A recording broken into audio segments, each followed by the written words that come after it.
Hello and welcome to the Potential Psychology Podcast. I'm your host, Ellen Jackson, and it's my mission to share the science of human behaviour in a practical, fun and inspiring way. In each podcast episode, I interview an expert from the fields of psychology, well-being, leadership, parenting or high performance. I pick their brain to uncover what they know about living well, what tips do they have for you and I quiz them about how they applied their expertise in their own life. Join me as we discover simple, science-backed ways to live, learn, flourish, and fulfill your potential. Welcome to episode 3. Today I have the great pleasure of chatting to Mel Schilling, psychologist and relationship coach. You might know Mel as one of the experts on Married at First Sight Australia. Mel has worked on the show as an expert for the last 4 seasons. But that's not all Mel does. She also works with organisations, individuals and the media on all things relationship.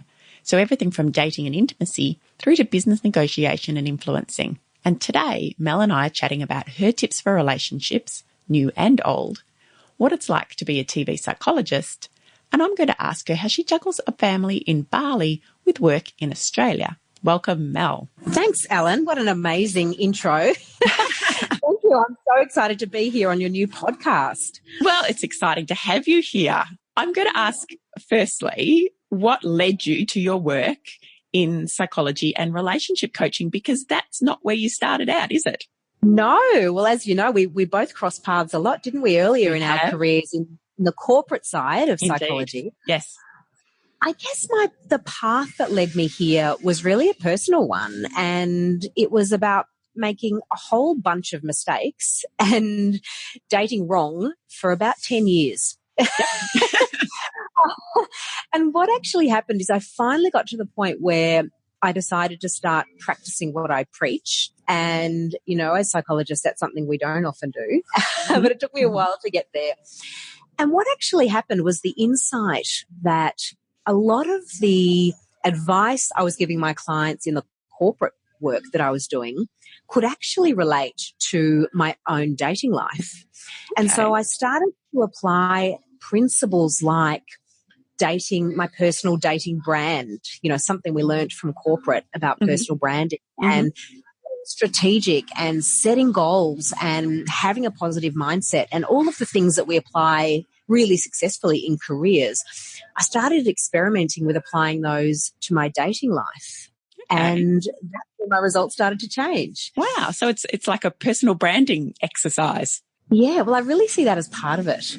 And look, I've been definitely accused of being unromantic and too clinical and not very sexy when it comes to giving dating advice in such a strategic way. But, you know, this is what I found worked for me, and it works for my clients too. Okay. Because you probably won't remember this, but this is for our listeners. Here's a little insight into Mel's relationship superpowers. So you and I, as you said, we cross paths, we go way back and work together as consultant psychologists in the corporate field many years ago. And I remember you and I were on a trip, I think it was to South Australia, doing a consulting gig, and we're on the plane and I was lamenting my challenges around relationships. So I think we were probably around I was my early 30s, I think. And the fact that I didn't seem to meet the guys who wanted the white picket fence and wanted to settle down and this kind of stable life. I kept finding guys who wanted to travel or build businesses or have adventures. And that wasn't what I thought I wanted. And so I was lamenting this, and you just turned to me and looked at me and said, well, maybe you don't want the white picket fence and the stability and all of that stuff. Maybe you are attracting these people because what you really want is travel and adventure and, you know, building a business or all of those sorts of things. And I was like, oh, I never thought about it like that. And in actual fact, on reflection over many years, because the guy that I had just met then is now my partner of 13 and a half years and the father to my 2 boys. And we've never had a really the kind of white picket fence. You know, we never bothered with a wedding. We never bothered to get married. We've sort of stayed as partners. We have traveled and keep moving places. We don't seem to be able to settle down, and that's totally okay. And he fully supports me in all of my crazy, you know, enterprises and business ideas. And I think on reflection, I realized that what you, I think, really were able to see right at that moment that I couldn't see was that what I thought I wanted wasn't really what I wanted. I think looking back, there's no way I would have been happy with that very kind of stable, conventional type life. Is that the kind of story you hear from other people, or is that discrepancy between what I thought I wanted and what I actually wanted, or what was maybe best for me, I couldn't see at that time? Absolutely, Ellen. It's really common. And I think what we tapped into on that aeroplane flight was a long time ago. Your highest value. Yeah, one of your values is adventure. Yeah. And just looking at the lifestyle that you choose and love and enjoy and chase, it is all about, you know, putting yourself out there, stepping outside that comfort zone, being flexible and adaptable and responding to opportunities as they present themselves. That's a big part of who you are. Yeah. And, you know, now you've found this amazing guy to walk that journey with you. So that's you playing out your values in a really positive way in relationships. So that's definitely what I talk to my clients about. Yeah, yeah. So do you find that other people have that kind of, I suppose, misperception between who they really are and what they think they might want? Yes. And so often when we drill down to that, what I think I should have, it comes down to other people's expectations. For example, in your case, it may be that your parents had the white picket fence and therefore you had this natural assumption, almost like a hangover from your parents, that that's what I should have. Yeah. It's a lot of that. Or this is what all my friends have, therefore I probably should have it. Or this is what happens in Hollywood, therefore I should have it. Yes. And often once strip that stuff away, that kind of superficial stuff, strip it away and get to the fundamentals of what are someone's core values and how does that play out in their lifestyle preferences, that's often what's really going to lead to compatibility. Yeah, that makes so much sense. I mean, I do a lot of work with people on values, even in workplaces, values, understanding your values and how they play out and how they drive your behavior, and the match between your values and a workplace values is so important. So yeah, it does make sense that that's how it works in a relationship setting. And yet I don't think that's part of the everyday conversation about relationships and dating, is it? Not yet. Not yet. You're hopeful. I like it to be part of my mission. I certainly talk about it a lot. Yes.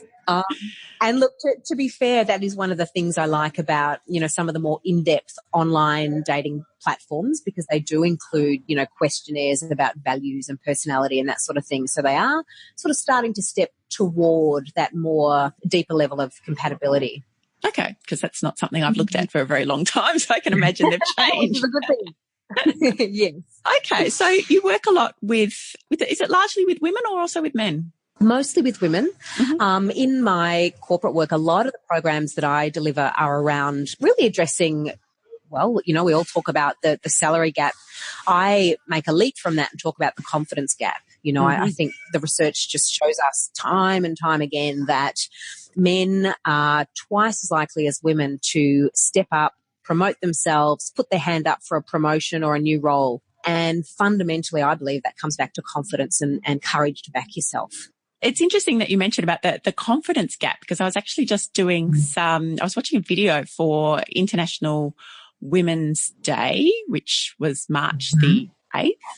And one of the videos that I watched that I really loved was actually some very senior and experienced women in the corporate world, I think from Ernst & Young and other organizations, who really were talking about that, that there was a reluctance to support the notion of quotas or to really kind of define where women should be and what they should be in organizations in a structured sense, but instead was really looking at what do we need to do. And the theme for International Women's Day was press for progress.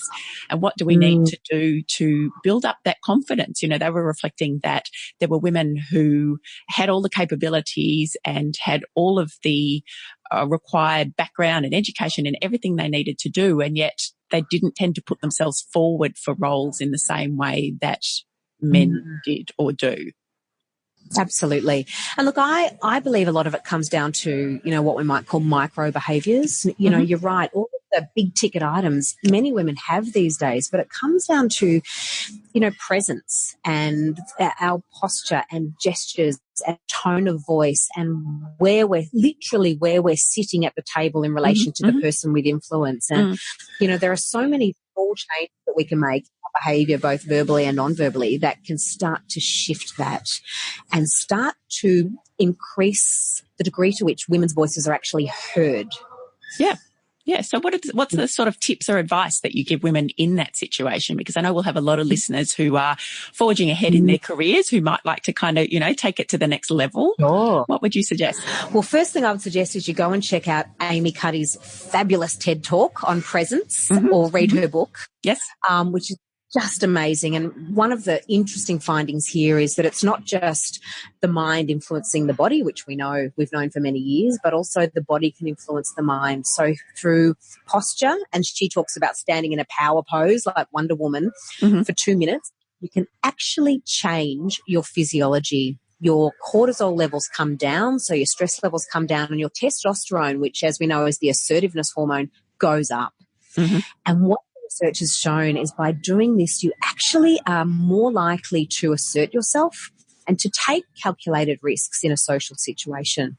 So, you know what? I actually practice this whenever I'm about to step on a stage. Yeah. You will find me things standing there looking like Wonder Woman with my hands on my chest out, big grin on my face, because it really, really works. So that's definitely something. And then I guess just generally the principle of taking up space. For millennial, women have been socialized and trained to take up less space. We cross our legs, we cross our arms, we look down, we make ourselves physically small. And this sends such a clear message to the room that I don't value my input.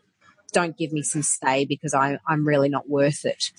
So if you can open up your body language and do some, some mansplaining, as they call it, you don't have to sit with your legs akimbo, but, really chest out, hands on the desk, lean forward. And this is not about being aggressive. It's more about just standing in your presence and allowing your voice to be heard.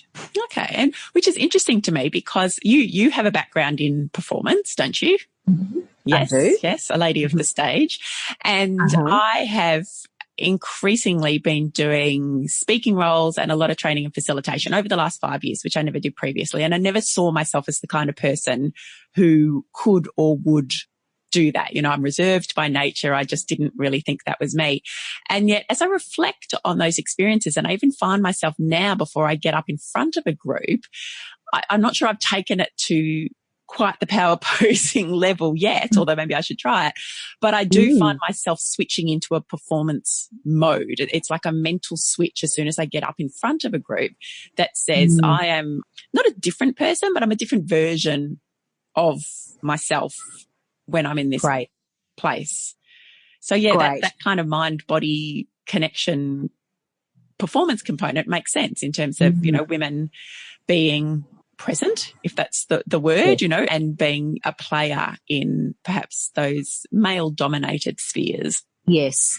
And look, there's something to be said for fake it till you become it, which again is something that Amy Cuddy says. And it's not fake it until you make it. She actually believes that you will become it. So by physically starting to emulate the things that successful people do, whether that's men or women, you actually start to become it. And physiologically, you will change in that direction too. It's quite fascinating. It is. And does this apply in the kind of dating world as well? This idea of how you, present yourself physically plays out in how you come across to others? Look, I have to admit, I may have one or two clients that every time they go on a date, they spend the first 2 minutes in the toilets doing their power pose before they go out and meet their new partner. And this works. It feels so silly, and you would never do it in public because it would just be odd. But in the loo, it's the perfect place to do it, because really it is just about increasing confidence and that willingness to take a little bit of a social risk. And of course, whether it's in the workplace or in a new social environment, you could do with all the confidence you can get. Yeah, absolutely. Okay, that's fascinating. And what about people who have been in relationships for, moving it back to that relationship sphere, what about people who have been in relationships for quite a period of time? What are the sorts of tips or suggestions that you give to those of us? Well, I think the number one thing that people forget in relationships is that relationships take work. It's not just a set and forget. It is very much an ongoing process. And, if you're two people who are committed to growing together, then, I think the opportunities are endless as long as you can be really clear with each other about where you're at and regularly check in. It's so easy to settle into patterns of behavior that may or may not serve you, even, from the way you communicate all the way through to, the sexual positions that you use. Many couples can get a little bit too comfortable and it's not necessarily what's serving them. So I think it's a good idea to have regular circuit breakers in a relationship, even if it's just, once a month when you go for your date night or whatever it is that you can do as a couple, that you have a bit of a check-in, a conscious checking in where you're actually going, this is where I'm at. This is how I'm feeling about where we're at now. These are the thoughts I'm having about our future, or this is what you did this week that's been really giving me the shits, Just get that stuff out in the open so that you're not on autopilot, so that you're consciously contributing to the direction of the relationship. Okay. And that stuff can be confronting for people at times. I think, maybe if you do have concerns or quibbles or something's been frustrating you, for some people it's actually quite confronting to raise that for fear of creating an argument, or, are there strategies that you can use to make that a little easier? Absolutely. And I think this is why most people don't do it. They push it under the carpet and allow things to fester. And of course that can build resentment and, huge problems down the track. Look, I think one of the great tips here is to address the problem and not the person, and again, this is something we talk about in corporate all the time, don't we? Borrow that and bring that into personal relationships as well, where I think it's even more critical because we have that emotional connection with our partners. To talk about this is where something's going awry in the relationship as opposed to blaming. So it's not you did this and that's annoyed me, but look, I've noticed that this has developed between us and it's not serving us or it's not working for us. Let's brainstorm this together, or let's workshop this and come up with a solution. I think if you can very much approach problems from a non-blaming, non-judgmental position where you can attack the problem and not the person and really be a team, really collaborate towards coming up with a solution. Don't get bogged down in the problem. Acknowledge that it's there. Don't spend too long there. Move as quickly as you can into solving that together. So it's moving that, the same thing, again, we talk about particularly in coaching scenarios, moving away from a problem focus to a solution focus. Absolutely. Yeah, which is quite a skill that not everyone has. You got to do it intentionally. It doesn't happen naturally. You do. So you told us a little bit about how you got into this field, and you're still obviously working in the corporate sphere as well. How did you become a TV psychologist? That's a good question. Or relationship expert. Yes. Depending on which media you read. Yes.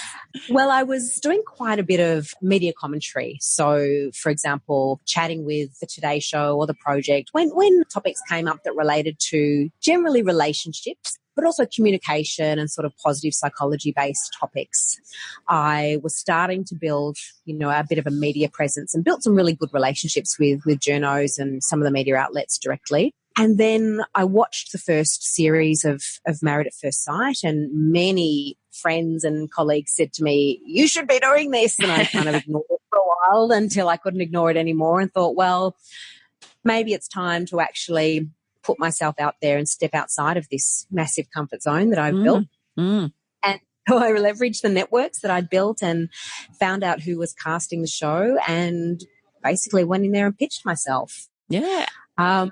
And there wasn't a role available at the time. It was a fully cast program, and I approached them, and they said at the time that there was room for one more expert on the panel. So I thought, okay, if there's room for one more, I'm going to put myself out there and see what we can do. And the rest is history, really. And what do you think it took? Because I'm always interested in this idea of stepping outside of our comfort zones and really being prepared to take, because they're massive risks. I mean, not a physical risk necessarily. It's not life-threatening, but to our sense of self, to our self-confidence maybe, or certainly to our psychology, to throw yourself out there and make yourself vulnerable, which is what you're doing. Yeah. What worked for you? What do you think it was that pushed you over the line to do that and take that step? I think an unwavering belief that I could do it. You know, having a background in performance really helped. You know, from a performance point of view, and, you know, you mentioned wearing a mask or stepping into a role, you know, when you need to. That's something that I've just done so often throughout my life that I know that I can do it. I know that in pretty much any situation that is thrown my way, I can perform.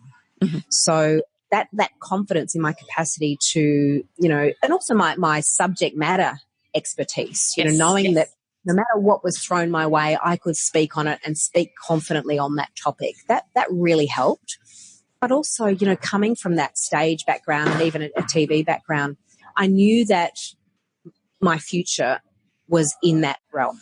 I knew that I just have always known that I've had this potential to bring psychology and performance, and in this case television, together in order to advocate for psychology. And it's been very natural to me. That there's been no doubt, no question of whether this is what I'm going to do. It's just a very natural destiny for me. Okay. So like a sense of vision, maybe. I know when I'm working with a lot of clients and we talk about goal setting and we talk about how do we achieve those goals. And I always like to start with the premise based on the research that, you know, you need to have a kind of a longer term vision and that vision doesn't need to be crystal clear. You don't need to know exactly what it is you're going to be doing or how or when, which is, I think, where a lot of us get bogged down, but just a kind of a sense, or that sort of, in my coaching masters, we talked about a fuzzy vision, you know, having that fuzzy vision of where it is you really want to go, and then being able to draw that back and put those steps in place to make that happen, I suppose, as the opportunities arise as much as anything else. I have to say my vision wasn't fuzzy at all. I may or may not have had a vision board. And on that vision board were pictures of TVs. Okay. Literally. Okay. So you'd progress from the fuzzy vision to something far more tangible. Yes.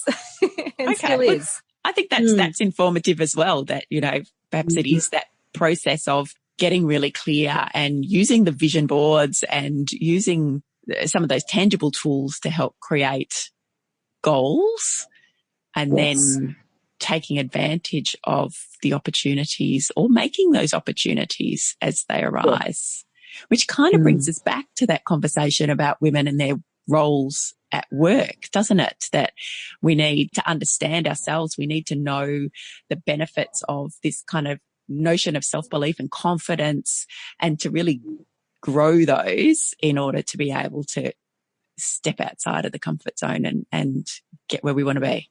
And to start putting ourselves forward for things we're not ready for yet. I think there's a lot to be said in that. You know, we've all heard of the research about, you know, men versus women applying for a role, and women believing they need to have 100% of the selection criteria ticked off, whereas men only need 60%. Yeah.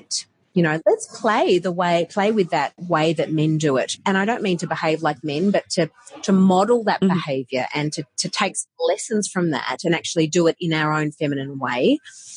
This is, I think, one of the big lessons that I've learned over the years, is that I can jump and then think about building a parachute later. And it doesn't always work, but I know that I can keep jumping, and I do. I keep jumping. Yep. So have there been, I hesitate to call them failures, but have there been times where you've jumped and haven't landed where you hoped to? Absolutely. Ellen, I've been jumping for 15 years when it comes to the media.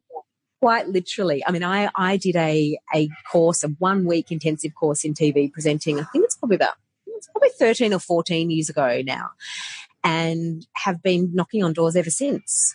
So that's a lot of rejection. That's a lot of no's that have led to this, you know, apparent overnight success. It's been a long haul. Yeah, but that's, you know, that's testament to the notion of resilience, isn't it? This idea that, you know, resilient people will keep getting up and having another go when they get knocked back. And when that hurts, and when that makes us sad and frustrated, and sometimes perhaps doubt ourselves for a short period at least. but, you know, it is a matter of just getting back up and trying again. So would you say that this has made you stronger and more resilient?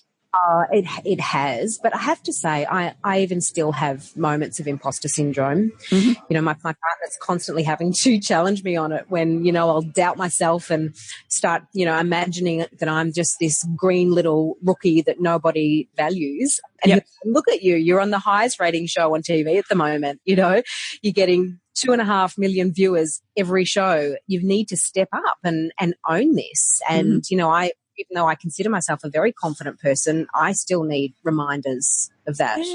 Yeah. Well, it's lovely that you've got him there to kind of do that, you know, what we call evidence testing. Look at the evidence. The evidence is that, you know, you are succeeding in your chosen domain, even though those doubts still creep in, which is pretty normal, I think. I know I have them. It is normal. And I think it's good to acknowledge that is normal. You know, it's a bit of a, I'm making hand movements and you can't see them. Because I can see them. But the ups and downs are very normal is what I'm trying to illustrate. Yeah. Okay, wonderful. And so 12 months ago or thereabouts, almost 12 months ago, you took another big step out of your comfort zone and packed your lovely little family up, left Australia and moved to reside in Bali, which is where you are, where I'm speaking to you from right now. What prompted that? Yes. Well, it was really responding to opportunity and the stage of our life that we were in. So my partner took a package from his job and started an online business, and it just took off. Wonderful. He's just absolutely, you know, risen to fame. He's replaced his corporate salary within 3 months, and, you know, we're now 12 months down the track and it's really blooming. And so we got to the point where we realized, well, for me, most of my career is either online. You know, I do a lot of coaching via Skype, or it's event-based. So, you know, whether it's, you know, a series of workshops or it's filming, it's usually project-based, and it's usually Sydney anyway, and we were living in Melbourne. And it kind of occurred to us that there was no real reason for us to be based in, say, Melbourne, because, you know, we were really quite location independent. And so we thought, well, if we could live anywhere in the world, where would it be? What a wonderful position to be in. Yeah. And our daughter's only 3, and she was 2 at the time, and it's a really good time, you know, for her before we get into the serious education stage of her life. And, you know, she's got a wonderful life here. We all have. We're really, really loving it. And so I suppose, again, I mean, it comes back to that same question I asked before about that jumping out of your comfort zone. You know, what do you think really made the difference? Because I think lots of us think about moving overseas or traveling or starting a new adventure, and we're held back by concerns about practical things or what other people might think, or maybe it's just anxiety about the unknown. What do you think made the difference to you to actually get to that point? Look, it was quite easy for me because this is my second expat experience, as you know, and my first experience was to the Middle East. I was a single person. I literally put my stuff in storage, got on a plane and went to the Middle East by myself. And that was incredibly daunting and so difficult and really challenging, you know, on a day-to-day basis, being a single person in an expat environment. Whereas this time round, I've got a partner and a little girl, and literally within the first week, we went to another 3-year-old's birthday and met our whole community of friends that we now see. The wonderful joy of children as a form of connection. Yes, exactly. And it's just this instant expat community, and it's so loving and so supportive. And I just feel, you know, I'm just held in the arms of this amazing community. So that's definitely made it a lot easier.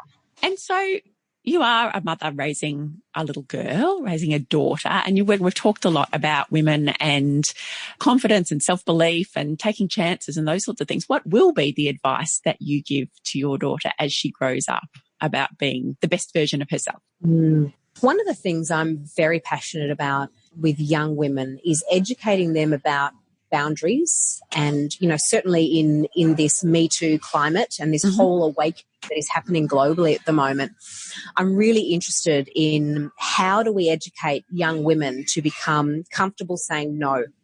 And something that's really lovely that I've noticed with my daughter Maddie is she's a little blonde, blue-eyed thing, and when we arrived here in Asia, you know, particularly for the first probably 6 months, because she is so different looking, being around a lot of the Indonesian people, they'd come to her, they'd touch her, they'd pick her up, kiss her, even on the lips sometimes. And at first she was just very complacent and, happy, and she'd just go along with it. And now I've noticed that she will literally put her hand up and say no. Okay. If she doesn't touch her. And that's not something I've taught her. That is something she's naturally learning herself. And I'm really encouraged by that. I look at that and think, this is something I really want to harness and help her develop further. I believe my job as her mum is to help her build self-esteem, full stop. I think everything else will take care of itself as long as she's clear about who she is and what she wants and what she doesn't want. And seeing her start to assert herself physically like that is very reassuring to me. Yeah, that is such an important skill. I've actually been doing a lot of work in workplaces around managing aggressive behaviour, for frontline staff dealing with customers. And one of the things we talk about is the need to be able to assert ourselves, to feel that it's okay to say, you know what, you can't treat me like this, which I think has been a challenge a long time in a lot of workplaces, because we've had this kind of notion of the customer is always right, and that somehow we're just expected to cop abuse or bad language or sometimes even physical threats and domination. So this idea of being able to assert, so we're sort of teaching some practical skills, which are very much exactly what you've described Maddie is doing, about being able to put your hand up and say, you know what, this is not okay. This is not acceptable to me. And my hope, and I have been told that some little kids get taught this as part of their preschool education, the idea that you can put your hand up and say, no, stop it, I don't like it, or, no, don't do that. But being able to kind of, I suppose, maintain that through to adulthood, particularly when it gets complex.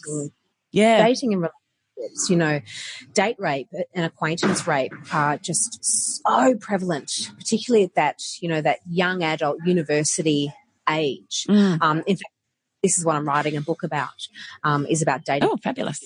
Yeah. And, I have an app in development as well. And, this is something I'm very passionate about, because I just see so many people, not just women, but men as well, putting themselves in unsafe situations and not being aware that they can actually empower themselves to take some verbal and non-verbal action that will protect themselves. You don't have to be a victim. You don't have to just accept the way that someone responds to you. You can actually lead that situation. And that self-leadership in dating is something that is quite new and, people haven't talked a lot about in the past. No, they haven't. And I've heard some really interesting conversations over Twitter and other things that were sort of started by the Me Too campaign that really suggested that, some of the complexities in those relationships or those situations are quite nuanced, the signals that people give and people's ability to understand those signals. So I suppose the classic is that, women are they think they're sending signals that say, no, I'm not interested in this, but men are not necessarily picking up those signals. And the women, there's a lot of assumption and a lack of clarity, I suppose, around how we interpret our body language and even the things that we say. So interesting that that's a book topic for you. Yes. And you mentioned nuance. You're absolutely right. And they're even now starting to talk about different types of consent.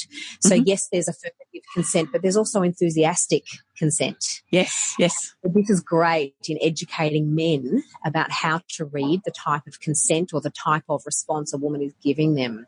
So I think there's education to be done on both sides. Yeah. And I think one of the conversations I heard was the notion that really it's about having empathy and really being able to imagine what it's like to be that other person in that situation so that you're better able to read those signals. And that was something that, and I can't remember, I'll have to dig out the reference. I'll put it in the show notes if I can find it. But it was a really interesting discussion of the importance of having empathy and true empathy, that ability to really imagine yourself in that situation, in that moment, to be able to then pick up on some of those nuances of the messages that people are receiving. And this is tricky for men and women because, as we know, women tend to be more attuned emotionally and tend to be more into reading what's going on in that situation. It's a bit tougher for men, I think. I don't believe it comes as naturally to them. I think they're just as skilled if they want to apply themselves, but in that situation, they tend to be less focused on reading the situation and tend to be a little bit more self-driven, particularly if the hormones are flowing. Mm-hmm. So I think that, a lot to be done in terms of education of men as well as women. Yeah, well, look, we'll look forward to seeing the book when it comes out and finding out So more. Does it have a title yet, or is it still a working title? It's a working title. I'm playing around with Me Too Before I Do. Oh, okay. I like that. That's cool and very topical. Yeah, absolutely. Finally, I suppose any other tips that you have? I mean, we have talked about confidence and building self-esteem and self-belief and those sorts of things in different sorts of realms. So how it applies to relationships, how it applies to our careers, particularly, say, for women. What would be the kind of 3 top tips that you would give our listeners if they are wanting to develop their confidence and try something new, whether that's on the dating scene, whether it's with a current relationship or whether it's in a career? Okay. So I guess that my first tip is always to invest in yourself first. And I know that sounds a little bit cliche, but what I really mean by that is to fill your own cup. If your needs are not being met, then you have no chance of meeting other people's. So even if that's just spending a little bit of time once a week journaling or meditating or doing your yoga class, whatever it is for you, going for a run, seeing a movie, whatever you need to do to invest in yourself. So incredibly important. And I love anything that involves self-reflection. So, whether you're using an app or using a journal, really great stuff. Yep. The second one is really, and, this is a theme we've been talking about a lot today, is about being proactive and taking control of your own destiny. Don't be a victim, whether it's in your career or your relationships or, any aspect of your life, your health. Take control. Find out what is within your control and go for it. Mm-hmm. There's always things that are outside of your control. Don't waste your energy on that stuff. Go for the stuff that you can actually influence and make a change. Okay. And the third one is that constant checking in. So whether that's with yourself or with your partner or with your dating buddies, if you're in the dating realm, constant checking in because, as we were saying earlier, it's very easy to fall into patterns that don't serve you. So having those little wake-up moments, whether it's weekly, monthly, whatever works for you, those mechanisms to make sure that you're staying consciously aware and intentionally stepping into whatever the goals are that you're working towards. Fabulous. Thank you. And where can people find out more? I mean, some of us are watching you on the TV, but that's just really just one little slither, one segment of all of the exciting work that you're doing. Where can we find out more? Well, you can go to my website, which is melanieschilling.com, or follow me on Instagram or Twitter or Facebook. Perhaps we'll include in the show notes a link through to the Date Ready Project. Yes. Which is my 8-week online program, which is really about preparing you psychologically for the dating world. So really a lot of what we've talked about today. So dating yourself, getting your mindset clear, developing a very specific personal dating brand, and then starting to look at strategies and tactics. Okay, cool. So that's the Date Ready Project. That's right. Yeah. Yep. Okay. And any other special places we can find you or ways in which people can access that knowledge that's in your mind, these sorts of things we've talked about today? Also my blog, which sits on my website. So loads of dating advice there. I also do a lot of work with 9 Honey, which is the online female-focused digital platform that Channel 9 have. Mm-hmm. I currently have a 16-part video series. It's going out two videos per week, all to do with dating and relationship advice. Okay, and that's on 9 Honey? Yes, 9honey.com.au. And I will put all of these details in the show notes. Great. Thank you, Mel, for all of that. That was a wide-ranging conversation. It's so interesting how you can sort of start out thinking, we're going to talk about this, and then it just traverses into, conversations about women's rights and confidence and self-belief. But I think it all wrapped up very nicely, and I think it really is all part of what always strikes me in all of my interactions with you and the work that you do online and following in social media is this courage to try new things, an entrepreneurial spirit as well, I suppose, and a commitment to women and really helping women to become the best versions of themselves to fulfill their potential. So it's very apt that you're here on the podcast with me talking about that stuff. Thank you. I will talk about this stuff with you anytime. We'll have to make another date for a future episode. Absolutely. Lots of things to talk when my about. book comes out. Yes, yes, indeed. Any idea when that might be? No. How long is a piece of string? Exactly. I know that feeling. Yeah. Well, we will keep listeners posted, and yeah, absolutely, we will have you back to discuss the book when it does come out. Sounds great, Ellen. Thank you very much, Mel. I really appreciate it. Thank you so much. It was so much fun talking to Mel Schilling, psychologist and relationship coach, about her work on TV, in organisations and in the dating world. If you'd like to find out more about Mel's Date Ready project, I've included a link in the show notes for today's episode. You'll find it at potential.com.au/podcast, along with Mel's social media links, her top tips for building confidence, and a transcript of the full interview. If you're enjoying the podcast, please let me and others know by giving it a rating in iTunes. This will spread the word about the great guests I'm chatting to and give more people the opportunity to learn, flourish, and fulfill their potential. You might also like to join the Potential Psychology email community by signing up to my regular newsletter at potential.com.au/subscribe. This will keep you up to date with the latest podcast episodes and blog posts, link you up to top articles in positive psychology, performance and wellbeing, and give you the behind the scenes here at Potential Psychology HQ. In episode 4, I'll be talking to Shell Taylor, a clinical psychologist who works with kids and families. Shell's an expert in neurodevelopment, how the brain develops in kids. And I'll be asking her for tips for helping kids when they're stressed, anxious or angry, how to recognise the signs of a child who's not coping, and how we can be the best parents and carers that we can be. The best neurodevelopmental reward you can give a child is your time, your attention, your praise, your love, your relationship. Join me for that interview and have a great week.